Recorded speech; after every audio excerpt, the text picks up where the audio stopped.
Hi ಸ್ನೇಹಿತರೆ, ಜಿ.ವಿ.ಕೆ study ಚಾನಲ್ಗೆ ಸ್ವಾಗತ. ನೀವಿನ್ನೂ ನಮ್ಮ ಚಾನಲ್ಗೆ ಸಬ್ಸ್ಕ್ರೈಬರ್ ಆಗಿಲ್ಲ ಅಂದರೆ ಕೂಡಲೇ ಸಬ್ಸ್ಕ್ರೈಬರ್ ಆಗಿ.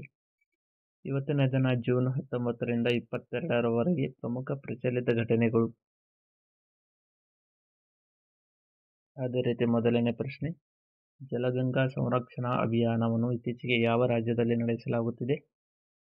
ಸರಿಯಾದ ಉತ್ತರ ಆಪ್ಷನ್ ಬಿ, ಮಧ್ಯಪ್ರದೇಶದಲ್ಲಿ ಇತ್ತೀಚೆಗೆ ಜಲಗಂಗಾ ಸಂರಕ್ಷಣಾ ಅಭಿಯಾನವನ್ನು ಪ್ರಾರಂಭಿಸಲಾಗುತ್ತಿದೆ. ನೆಕ್ಸ್ಟ್ ಕ್ವಶನ್, ಇತ್ತೀಚೆಗೆ ಯಾವ ರಾಜ್ಯವು ಮೊಬೈಲ್ ಆಧಾರಿತ ಮತದಾನ ವ್ಯವಸ್ಥೆಯನ್ನು ಜಾರಿಗೆ ತರಲು ನಿರ್ಧರಿಸಿದೆ? ಸರಿಯಾದ ಉತ್ತರ ಆಪ್ಷನ್ ಎ, ಬಿಹಾರ್ ಸರ್ಕಾರವು ಇತ್ತೀಚೆಗೆ ಮತದಾನ ವ್ಯವಸ್ಥೆಯನ್ನು ಜಾರಿಗೆ ತರಲು ನಿರ್ಧರಿಸಿದ್ದು. ನೆಕ್ಸ್ಟ್ ಕ್ವಶನ್, ಇರಾನ್ನಿಂದ ತನ್ನ ನಾಗರಿಕರನ್ನು ಸ್ಥಳಾಂತರಿಸಲು ಭಾರತ ಇತ್ತೀಚೆಗೆ ಯಾವ ಕಾರ್ಯಾಚರಣೆಯನ್ನು ಪ್ರಾರಂಭಿಸಿದೆ? ಸರಿಯಾದ ಉತ್ತರ ಆಪ್ಷನ್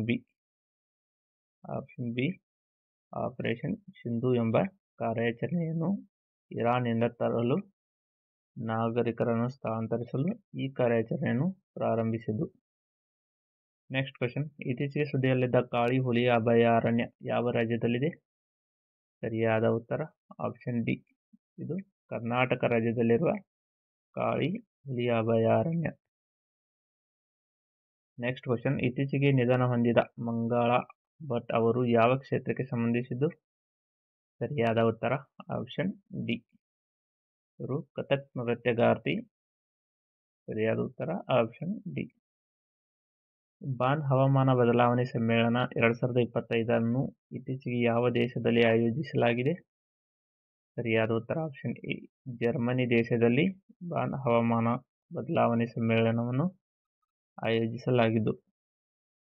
ನೆಕ್ಸ್ಟ್ ಕ್ವಶನ್, ಇತ್ತೀಚೆಗೆ ಯಾವ ದೇಶದ ಕ್ರಿಕೆಟ್ ಆಟಗಾರ್ತಿ ಸೋಫಿ ಡಿವೈನ್ ಅವರು ಏಕದಿನ ಕ್ರಿಕೆಟ್ನಿಂದ ನಿವೃತ್ತಿ ಘೋಷಿಸಿದ್ದಾರೆ? ಸರಿಯಾದ ಉತ್ತರ ಆಪ್ಷನ್ ಡಿ, ನ್ಯೂಜಿಲೆಂಡ್ ತಂಡದ ಆಟಗಾರ್ತಿ ಸೋಫಿ ಡಿವೈನ್ ಇತ್ತೀಚೆಗೆ ಏಕದಿನ ಕ್ರಿಕೆಟ್ನಿಂದ ನಿವೃತ್ತಿ ಘೋಷಿಸಿದ್ದು. ನೆಕ್ಸ್ಟ್ ಕ್ವಶನ್, ಇತ್ತೀಚೆಗೆ IGNCAನಲ್ಲಿ ಪದ್ಮಭೂಷಣ ಪ್ರಶಸ್ತಿ ಪಡೆದವರು ಯಾರು? ಸರಿಯಾದ ಉತ್ತರ ಆಪ್ಷನ್ ಸಿ, ರಾಮ್ ಬಹದ್ದೂರ್ ರಾಯ್ ಅವರು ಇತ್ತೀಚೆಗೆ IGNCAನಲ್ಲಿ ಪದ್ಮಭೂಷಣ ಪ್ರಶಸ್ತಿ ಪಡೆದಿದ್ದು. ನೆಕ್ಸ್ಟ್ ಕ್ವಶನ್, ಇತ್ತೀಚೆಗೆ ವಿಶ್ವಸಂಸ್ಥೆಯ ಕಾರ್ಯನಿರ್ವಾಹಕ ನಾಯಕತ್ವ ವರದಿಯಲ್ಲಿ ಭಾರತವು ಯಾವ ಸ್ಥಾನವನ್ನು ಪಡೆದುಕೊಂಡಿದೆ? ಸರಿಯಾದ ಉತ್ತರ ಆಪ್ಷನ್ ಎ, 174ನೇ ಸ್ಥಾನ ಪಡೆದಿದ್ದು. ನೆಕ್ಸ್ಟ್ ಕ್ವಶನ್, ಶಾಲಾ ಮಕ್ಕಳಿಗೆ ಆರ್ಥಿಕ ನೆರವು ನೀಡಲು ಪಲ್ಲಕ್ಕಿ ವಂದನಂ ಯೋಜನೆಯನ್ನು ಯಾವ ರಾಜ್ಯ ಪ್ರಾರಂಭಿಸಿದ್ದು? ಸರಿಯಾದ ಉತ್ತರ ಆಪ್ಷನ್ ಬಿ, ಇದು ಆಂಧ್ರ ಪ್ರದೇಶ ಸರ್ಕಾರವು ಇತ್ತೀಚೆಗೆ ಪಲ್ಲಕ್ಕಿ ವಂದನಂ ಯೋಜನೆಯನ್ನು ಪ್ರಾರಂಭಿಸಿದ್ದು. ನೆಕ್ಸ್ಟ್ ಕ್ವಶನ್, ಇತ್ತೀಚೆಗೆ ಯಾವ ರಾಜ್ಯದ ಹೈಕೋರ್ಟ್ ಅಕ್ಟೋಬರ್ 2ರಿಂದ ರಾಜ್ಯದಲ್ಲಿ ಪ್ಲಾಸ್ಟಿಕ್ ನಿಷೇಧಕ್ಕೆ ಆದೇಶಿಸಿದೆ? ಸರಿಯಾದ ಉತ್ತರ ಆಪ್ಷನ್ ಸಿ, ಇದು ಕೇರಳ. ಸರಿಯಾದ ಉತ್ತರ option C, Kerala. Next question, ಶಿಕ್ಷಣ ಸಚಿವಾಲಯದ 2023 ಮತ್ತು 24ರ ಕಾರ್ಯಕ್ಷಮತೆ ಸೂಚ್ಯಂಕದಲ್ಲಿ 2.0 ವರದಿಯಲ್ಲಿ ಯಾವ ರಾಜ್ಯ ಅಥವಾ ಕೇಂದ್ರಾಡಳಿತ ಪ್ರದೇಶವು ಉತ್ತಮವಾಗಿ ಕಾರ್ಯನಿರ್ವಹಿಸುತ್ತಿದೆ? ಸರಿಯಾದ ಉತ್ತರ option B, Chandigarh. Next question, 2025ರ ಜಾಗತಿಕ ಜೀವನೋಪಾಯ ಸೂಚ್ಯಂಕದಲ್ಲಿ ಯಾರು ಅಗ್ರಸ್ಥಾನದಲ್ಲಿದ್ದಾರೆ? ಸರಿಯಾದ ಉತ್ತರ ಆಪ್ಷನ್ ಸಿ, ಕೋಪನ್ ಹ್ಯಾಗನ್. ಇದು ಯಾವುದಪ್ಪ ಅಂದ್ರೆ ಜಗತ್ತಿನಲ್ಲಿ ಅತ್ಯಂತ ವಾಸಯೋಗ್ಯ ನಗರವೆಂದು ಸಮೀಕ್ಷೆ ಹೇಳಿದ್ದು. ಜಗತ್ತಿನಲ್ಲಿ ಅತ್ಯಂತ ವಾಸಯೋಗ್ಯವಾದ ನಗರವೆಂದು 2025ರ ಜಾಗತಿಕ ಜೀವನೋಪಾಯ ಸೂಚ್ಯಂಕದಲ್ಲಿ ಅಗ್ರಸ್ಥಾನದಲ್ಲಿದ್ದು ಕೋಪನ್ ಹ್ಯಾಗನ್. ಇದು ಜಗತ್ತಿನಲ್ಲಿ ಅತ್ಯಂತ ವಾಸಯೋಗ್ಯ ನಗರವೆಂದು ಸಮೀಕ್ಷೆ ಹೇಳಿದ್ದು. ನೆಕ್ಸ್ಟ್, 2ನೇ ಸ್ಥಾನದಲ್ಲಿದ್ದು ವಿಯೆನ್ನಾ. 2ನೇ ಸ್ಥಾನ ವಿಯೆನ್ನಾ, ಆಸ್ಟ್ರಿಯಾದ ವಿಯೆನ್ನಾ. ನೆಕ್ಸ್ಟ್, 3ನೇದು ಜ್ಯೂರಿಚ್. 3 ನಂಬರ್ ಜ್ಯೂರಿಚ್, ಇದು ಸ್ವಿಟ್ಜರ್ಲ್ಯಾಂಡ್ನ ಜ್ಯೂರಿಚ್.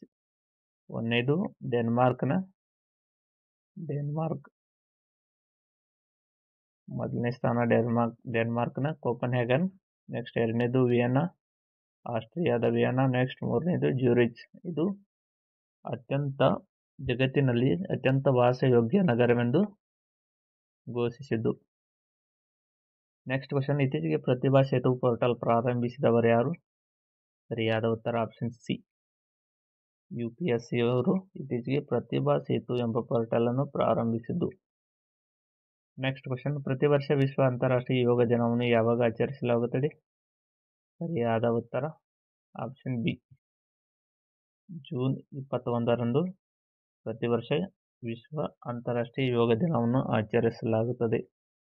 ಮೊದಲನೇ ಬಾರಿಗೆ ಜೂನ್ 21, 2015ರಲ್ಲಿ ನವದೆಹಲಿಯಲ್ಲಿ ನಡೆದಿತ್ತು. ನೆಕ್ಸ್ಟ್ 2024ರಲ್ಲಿ ಜಮ್ಮು ಕಾಶ್ಮೀರ ಮತ್ತು ಶ್ರೀನಗರದಲ್ಲಿ. ಇದು ಜೂನ್ 21 ಏಕೆ ಆಚರಿಸಲಾಗುತ್ತೆ ಅಂದರೆ ಉತ್ತರಾರ್ಧಗೋಳದಲ್ಲಿ ಅತಿ ದೊಡ್ಡ ಹಗಲು ಇರುವ ಕಾರಣ ಜೂನ್ 21ರಂದು ಆಚರಿಸಲಾಗುತ್ತದೆ.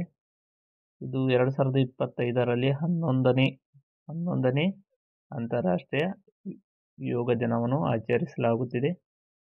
ಇದು ಭಾರತದ ಆಯುಷ್ ಸಚಿವಾಲಯ ಈ ಯೋಗ ದಿನವನ್ನು ಆಚರಿಸಲಾಗುತ್ತದೆ. ಜಾಗತಿಕವಾಗಿ ವಿಶ್ವಸಂಸ್ಥೆಯನ್ನು ಆಚರಿಸುತ್ತದೆ. 2025ರ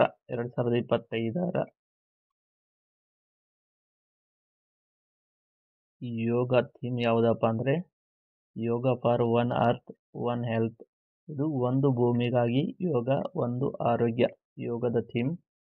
ಇದು 2025ರಲ್ಲಿ ಎಲ್ಲಿ ಆಚರಿಸಲಾಯಿತು ಅಂದರೆ ಆಂಧ್ರ ಪ್ರದೇಶದ ವಿಶಾಖಪಟ್ಟಣಂನಲ್ಲಿ 2025ರ ವಿಶ್ವ ಅಂತಾರಾಷ್ಟ್ರೀಯ ಯೋಗ ದಿನವನ್ನು ಆಚರಿಸಲಾಗಿತ್ತು.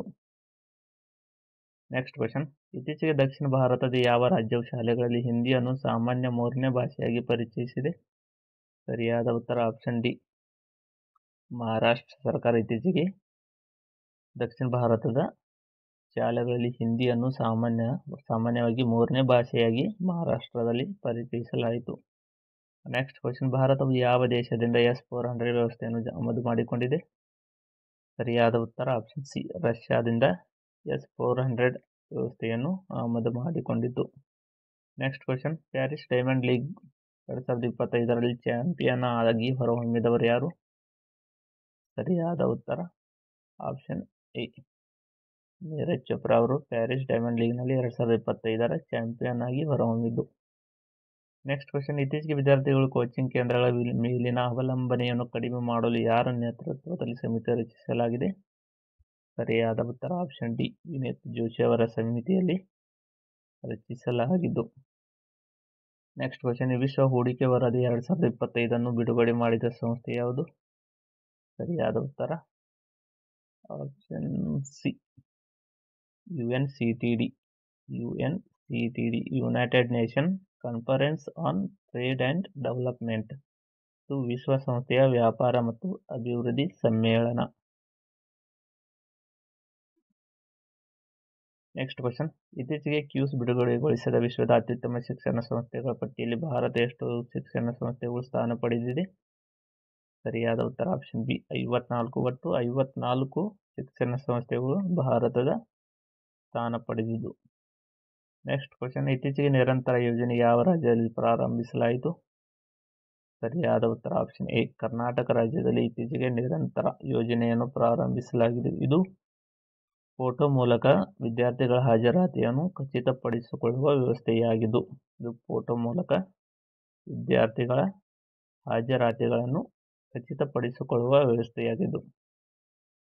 ನೆಕ್ಸ್ಟ್ ಕ್ವಶನ್, ವಿಶ್ವ ಪ್ಯಾರಾ ಅಥ್ಲೆಟಿಕ್ಸ್ ಕೂಟಕ್ಕೆ ಇತ್ತೀಚೆಗೆ ಯಾರು ರಾಯಭಾರಿಯಾಗಿ ನೇಮಕಗೊಂಡಿದ್ದು? ಸರಿಯಾದ ಉತ್ತರ ಆಪ್ಷನ್ ಬಿ,